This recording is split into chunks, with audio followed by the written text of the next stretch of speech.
They struggling. They are struggling. Y'all remember this time last year when the Trump administration brought over that group of white South Africans claiming they were facing racial persecution and injustice in their home country?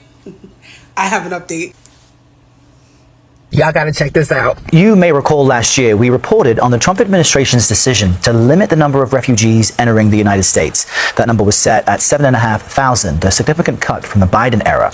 In addition, the administration is prioritizing white South Africans for admission, a group it says faces persecution at home, something the South African government disputes. Well, now an investigation from the Free Press shows many of those white South Africans, also known as Afrikaners, are barely scraping by because of what they say are failures in U.S. government systems. Who's gonna tell them? Madeline Rowley is an investigative reporter for the Free Press. Madeline, good morning. Talk to us about the conditions some of these refugees say they are experiencing, because the administration made it seem as if they were being prioritized. They are a special group. Oh, they thought they were special. Yes, I spoke to 10 South African refugees who told me that, you know, they came to the U.S. hoping for a better life, a better situation, just as other refugees. And the government contracts with 7 refugee resettlement agencies that are paid hundreds of millions of dollars per year to provide safe, sanitary, and affordable housing. Affordable housing? Where? Unfortunately, what I heard from these Afrikaner refugees is that they're spending weeks in motels in unsafe areas. They're being offered housing that is full of mold, apartments that are full of mold in expensive areas. So each refugee is allotted $2,000, and all of that has been going to rent. Who's going to tell them? So they're really left with nothing. And these agencies are supposed to help them apply to jobs, obtain temporary benefits such as SNAP and Medicaid. And basically, other people from the community, like neighbors, are having to step in because they just, in some cases, can't even get a hold of their resettlement agencies. And Madeline, what jumps out to me about what you're saying is we have this almost split screen between what you're describing their life is like now and how they looked in May of 2025 when they were being welcomed here. They were holding American flags. They had smiles on their faces. No comment. I think that speaks for itself.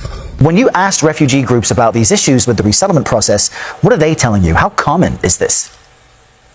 Well, from what I could tell, I mean, there's an entire network of people as they come. I mean, people I spoke to came as soon as 2 weeks ago. And what they do is, they have a network through social media groups and WhatsApp, and they're all realizing, oh no, I'm stuck in this hotel. I only have a certain amount of food. They don't have transportation. They don't have the right clothing. I talked to 3 refugees who are in Detroit. It's very cold there. They do not have coats. So they're realizing that they really feel alone. So I think with that original group, now we're sort of seeing, I think so far, over 1,600 Afrikaner refugees have come. And now we're seeing sort of the cracks in the system here. Cracks in the system? America? No. When it comes to how these resettlement agencies work, they have regional offices all throughout the United States where the money from the federal government trickles down.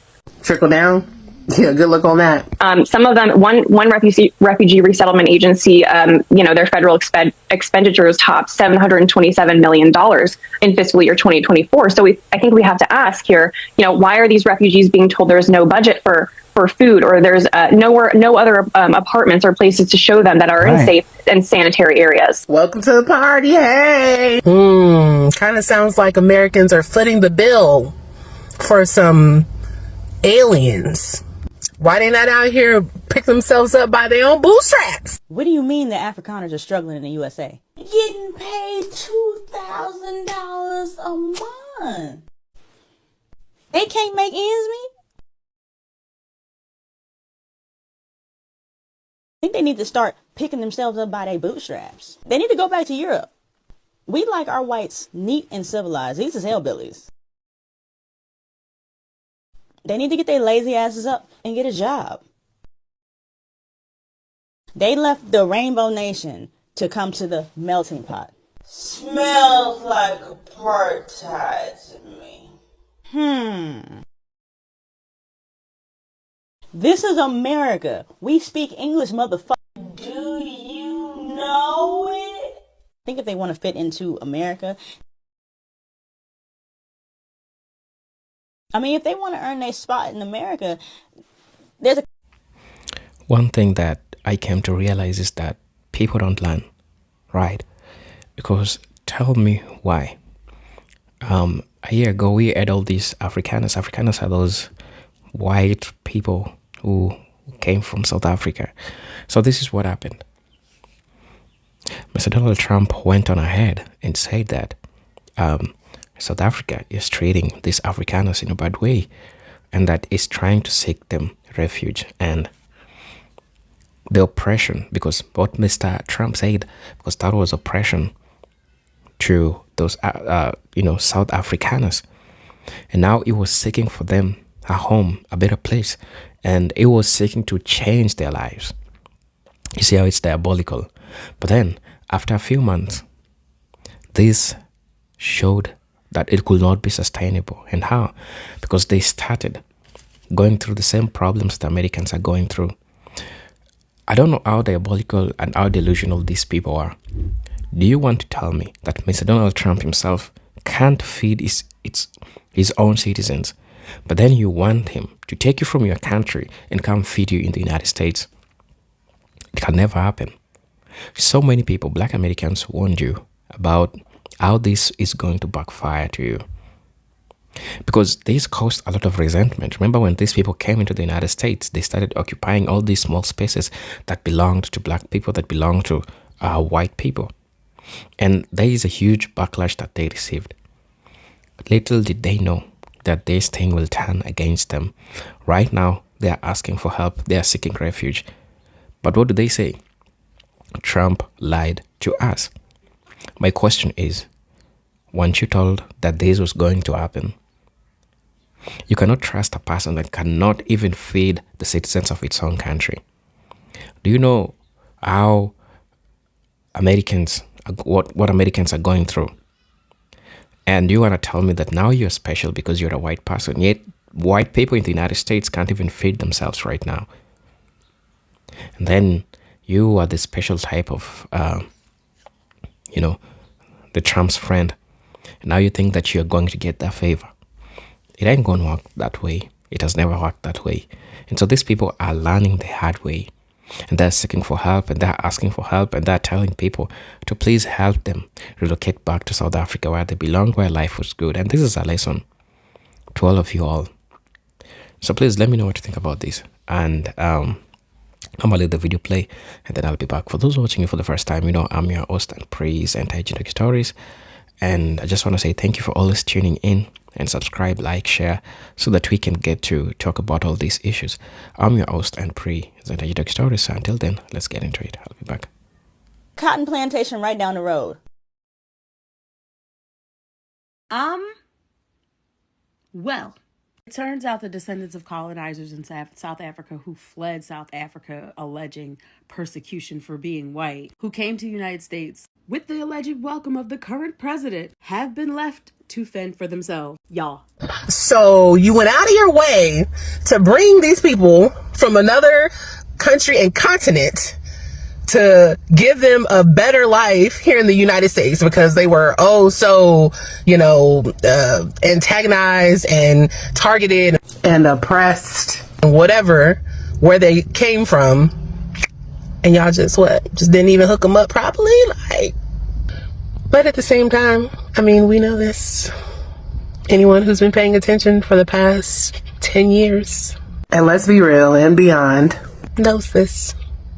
We could have told y'all that. We did in a trillion ways, but who's counting? Y'all gave them a whole stipend of $2,000, which for certain parts of this country, and increasingly more and more of it, is a month of rent. And that's just talking long-term apartments and rental houses, not even talking about hotels. I'm actually surprised it wasn't more, and considering who they are, the circumstances of the country, and millions of other people here who have not even that, I'm glad they weren't given more. But at the same time, as far as the administration goes and what they claim to be doing, sure is an interesting way of trying to help some people out. So yeah, this great comment put it, Pretty much. Welcome to the United States of America. We respect what you have had to deal with these last few years. We respect the long tradition of your people and what you have accomplished over the years. If you're wondering what happened to the Afrikaners who were rescued from South African white genocide from South Africa by Donald Trump and taken to America, well, I will tell you, they've come out and said that there's been a failure of policy because they basically are barely scraping by. That is their description, that they're barely scraping by. So they were rescued from South Africa thinking, and most of them obviously never been to America, and thinking that they were going to turn up to a place that is paved in gold, only to find out that America has literally got millions of people who live in the streets.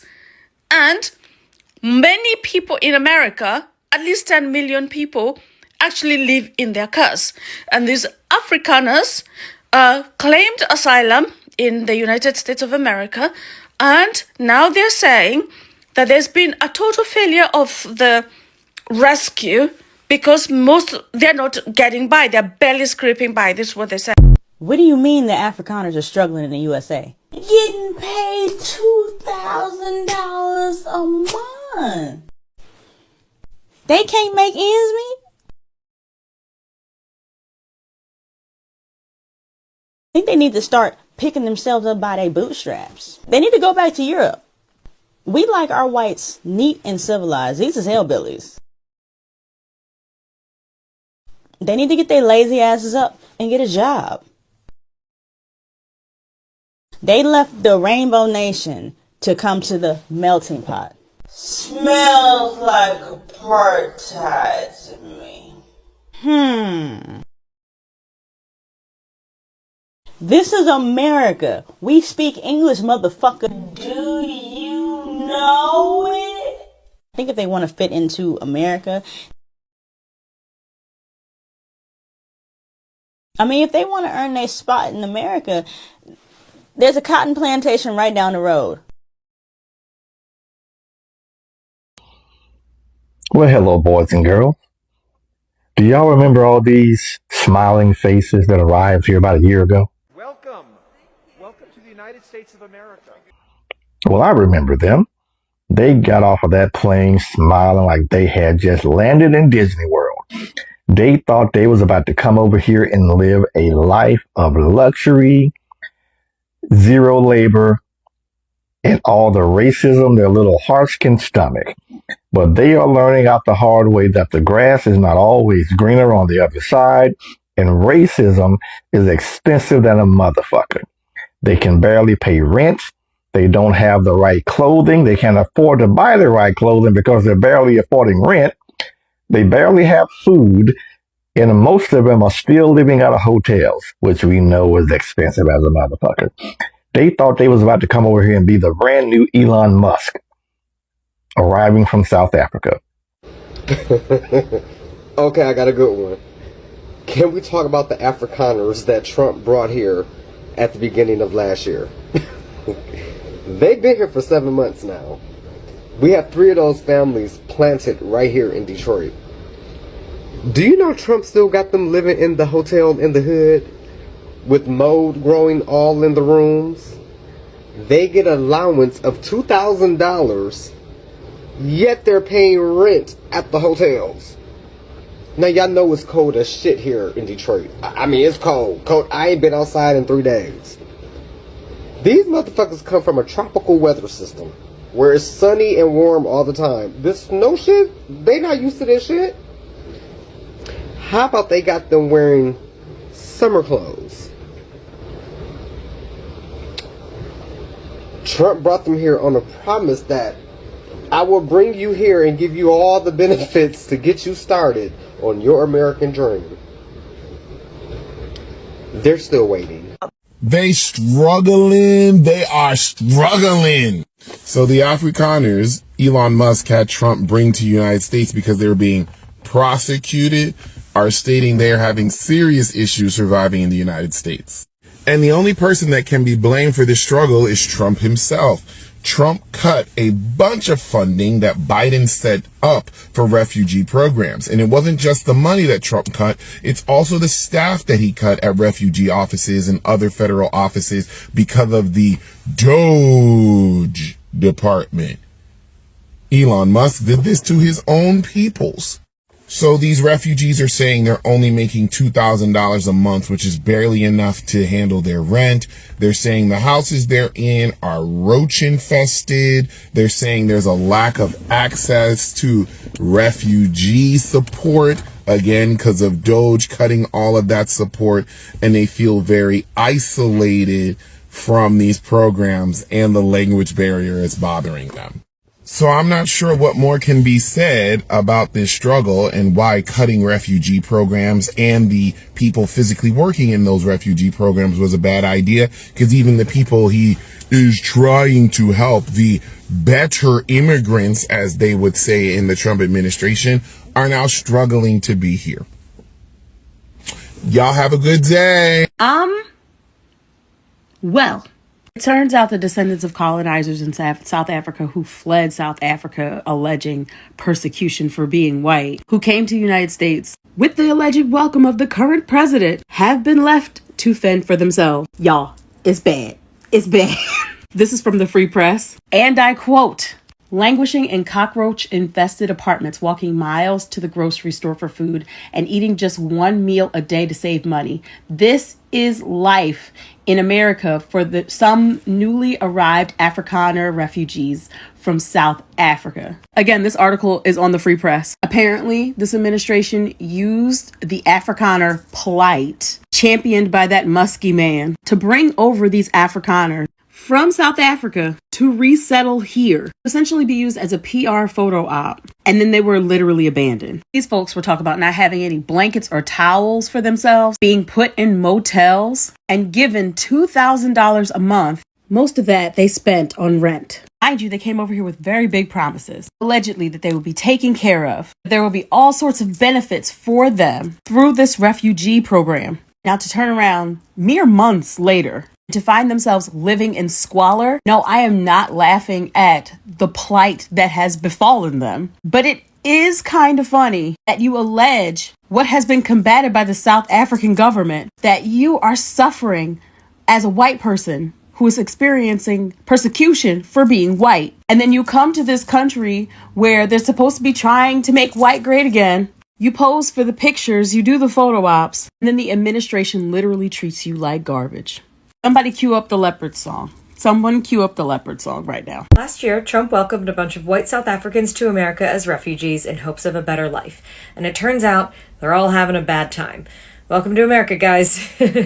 None of us are having a good time. If you missed the story last year, which of course you missed it, there were 1 million news stories of crazy things happening. But basically, Trump not only limited the amount of refugees that could come to America, but he wanted them to be from South Africa because he wanted them to be white. Why? I don't know. Why does he do anything? He's racist. This group of white South Africans are called Afrikaners. They're mostly descendant of Dutch colonists from the 17th century. Afrikaners are also responsible for something called apartheid. So in the 1940s, a bunch of Afrikaners got in charge of the government and they did segregation.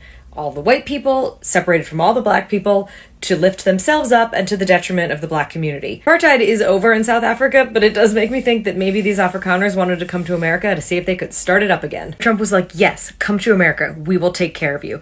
And he did not take care of them. When has he taken care of anyone but himself? I don't know. Maybe never. You can read this article in the Free Press, but I'm going to summarize it for you. Here's what's happening. So these people came from South Africa and they were given a stipend for temporary housing, which most of the time is motels. They were given $2,000 a month.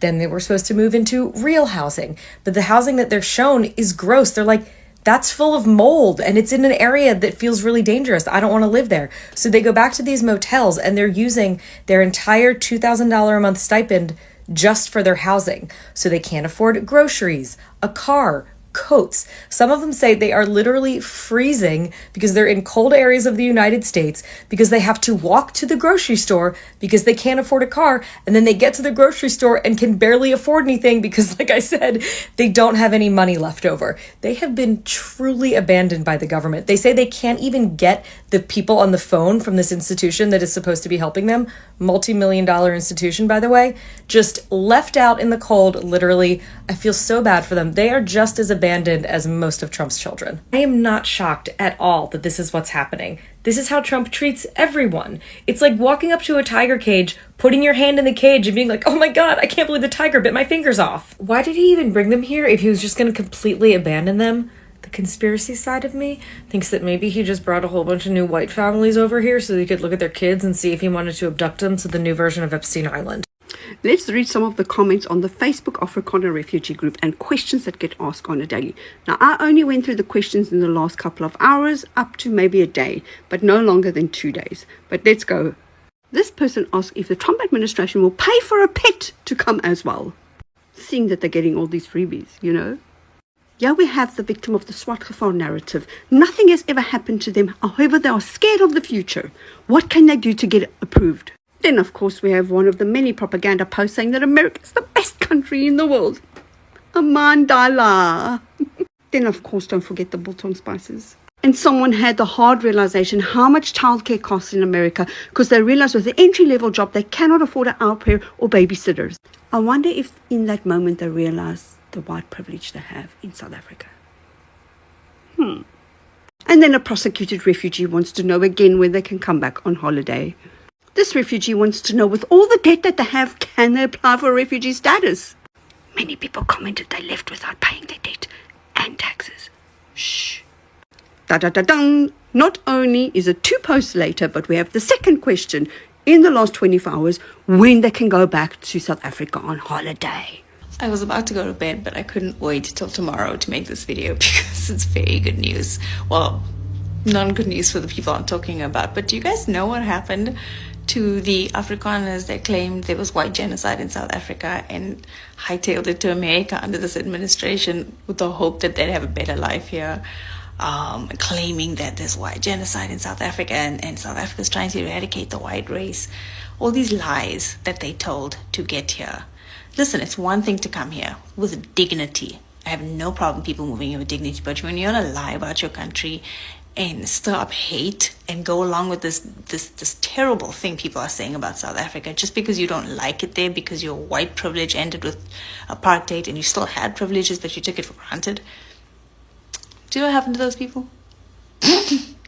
They are living in motels right now with cockroaches, mosquitoes, and mold, and they're complaining because all they got was $2,000 when they started.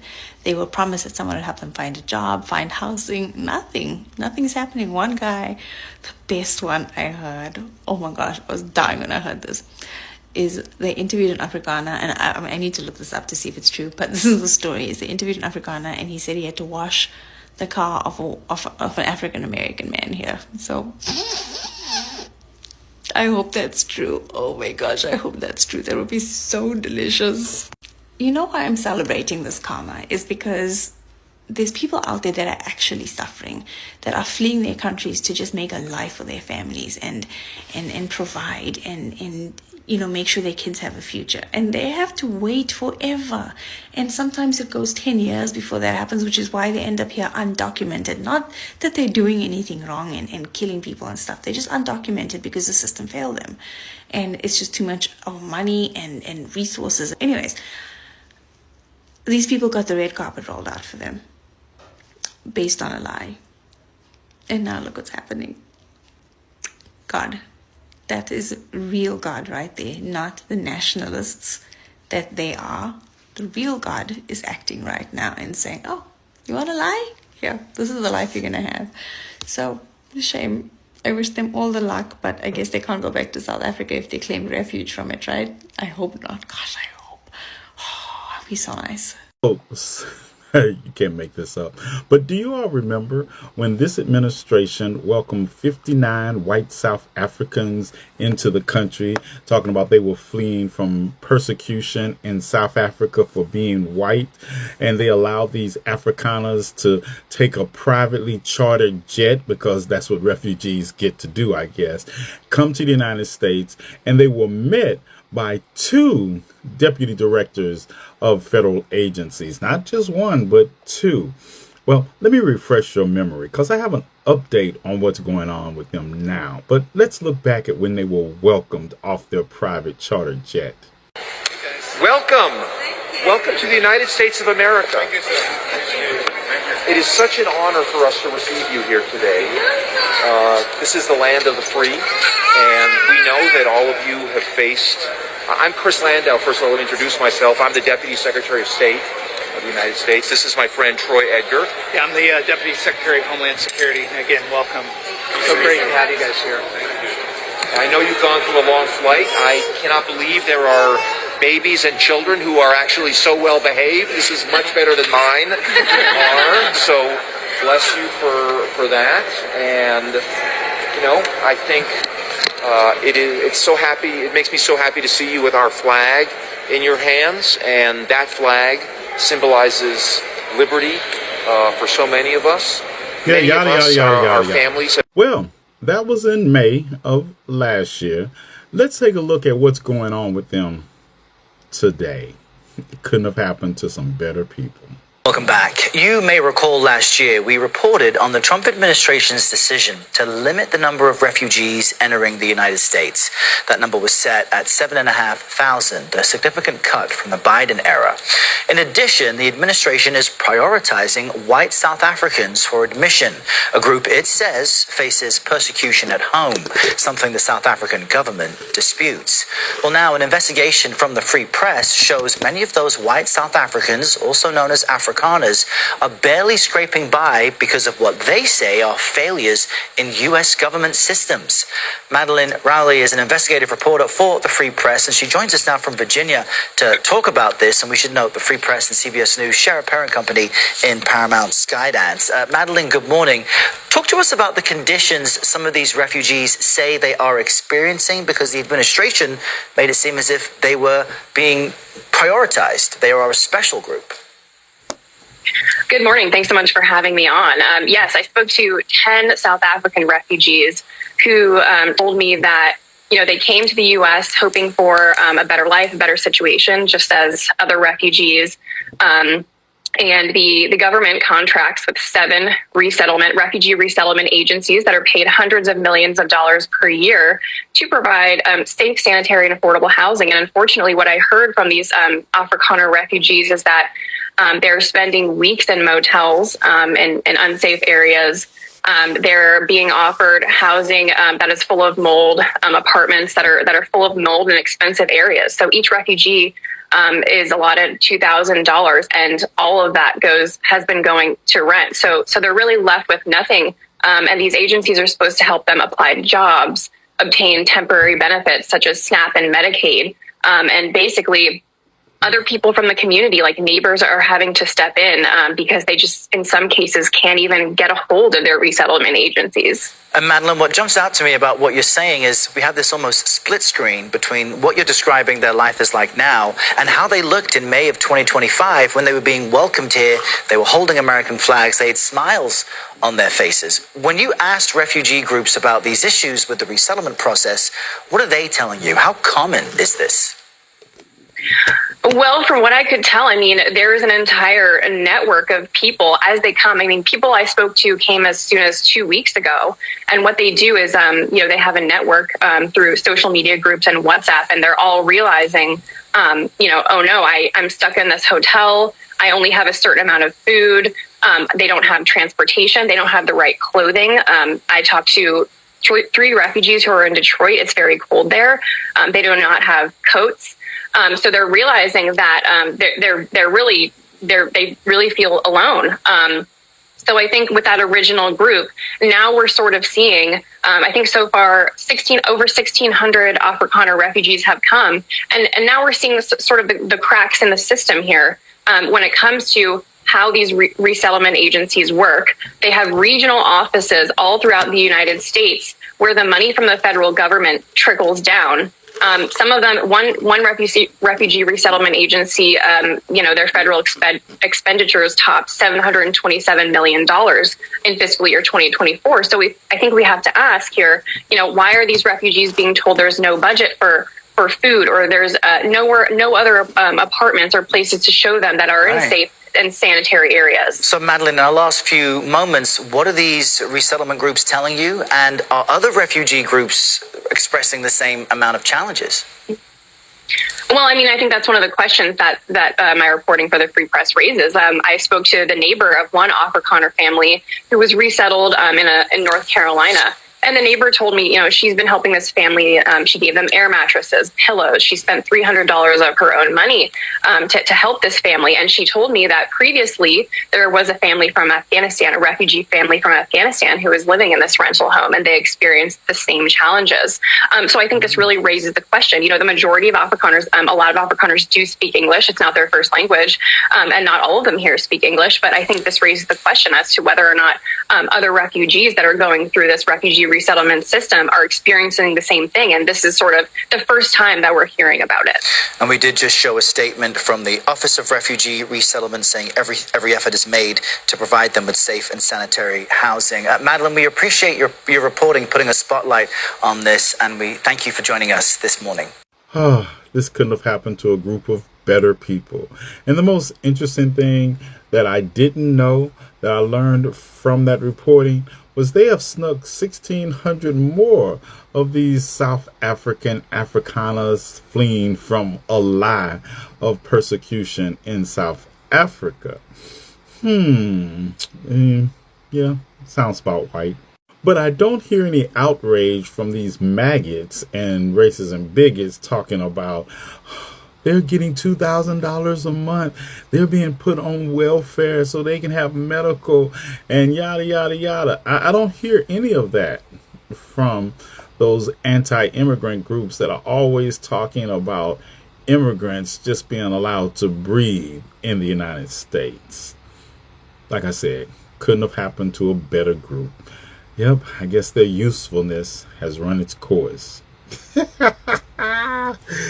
Oh, you can't make this up.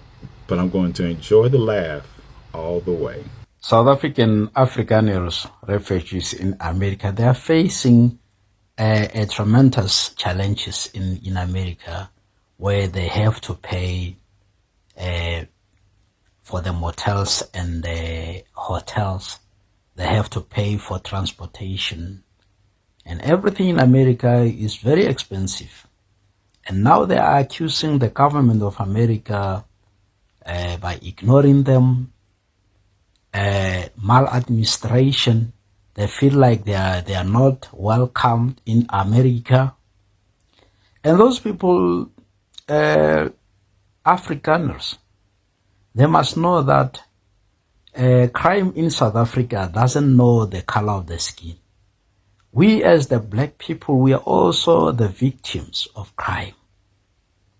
Every day our people are losing their lives. We are burying our loved ones in large number as black people. So why America doesn't protect all the people of South Africa, but particularly for a certain group of people? They call themselves Afrikaners. Now, if you can look at Africa, South Africa, the black people, they occupy a small piece of land, while the whites own more than 70% of the land. But we just kept quiet. We just made peace with them. Secondly, the village that I'm staying, it named after their ancestor. In fact, our villages, they name after their ancestors. Now I live in a place that it named after a white person, but I just made peace with it. I live in Skinot, Mantarsuk, Moilek, Bit van what. There's no village that is named after a black person, but we just made peace with it. Just look at this video. Those people now in America, America shows them flames. Now they think about Africa, South Africa, motherland, a land of peace. They are suffering. They're crying like babies. Hello brothers and sisters, welcome back to the channel. I'm hoping that you're doing great from whatever you're watching from. Now, all these people right now are suffering. They are suffering because there's a lie that they were given. There's a lie that they were told. And definitely, you understand this is the theatrics of the United States. Make a group of people look bad, make yourself look good. After you're done with them, leave them just there. And that's what Trump and Elon Musk did. And they did it to all these people. And I hope that this is a lesson to all of these people that they are Trump pick me. They think that Trump is their friend. This is a person that don't give a damn about you. What they want is to use you. Once they use you, they're going to dump you. And black people have been telling you all for the longest time, but you didn't understand. You just thought that it is just another group of black people that are still bluffing online. But they were trying to warn you about something that it is important. So my question is, you left South Africa because you were oppressed. Right now you want to go back to the oppression. Why can't you stay in a place where you thought that you should be safe? That's just my question. I'm seeing people being hypocritical at this point. I thought that you only stay where you are valued. And I think you white folks who came from South Africa, you thought that you were valued in the United States. But right now you want to go back to your home. You're realizing that it was all theatrics. You're realizing that you are all being played. Now it's starting to make sense to you. Well, I hope it makes sense to you, because some of you all just need to learn the hard way. Just the hard way, the way these people are learning. So somebody said that sadly, there are some retired seniors who have worked for 5 years of their lives and don't receive $2,000 in Social Security benefits. They have reentered the workforce to survive. Guess these Afrikaners haven't heard of the bootstrap concept. These people don't know. They don't understand the bootstrap concept. They don't. You know, when black people tell you about all this, you don't understand. But I know you're feeling it. And you need to pull yourself by the bootstraps. It ain't a lie. Right now, you need to pull yourself by the bootstraps. You need to adjust. You need to pull up your socks. And that's American for you. Because this is all the things that they have been telling black people for the longest time.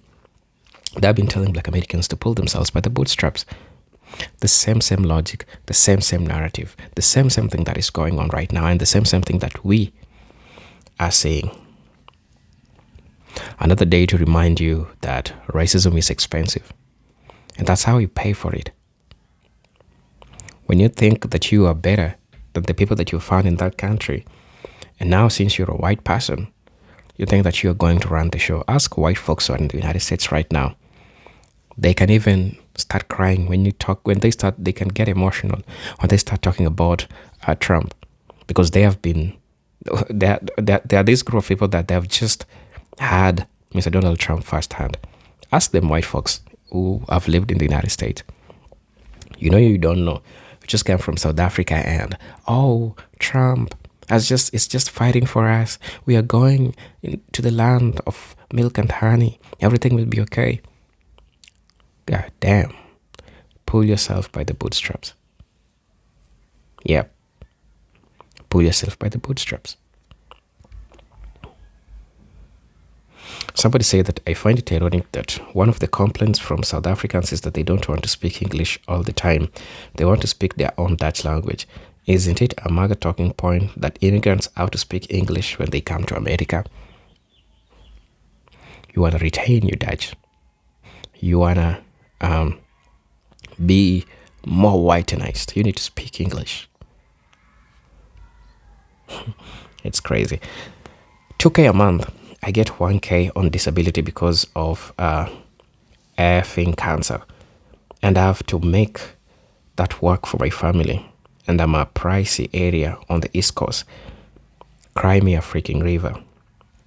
Americans not born into wealth are apparently happier. Wow. If food shelves and churches are good enough for the poorest of us, they are good enough for them.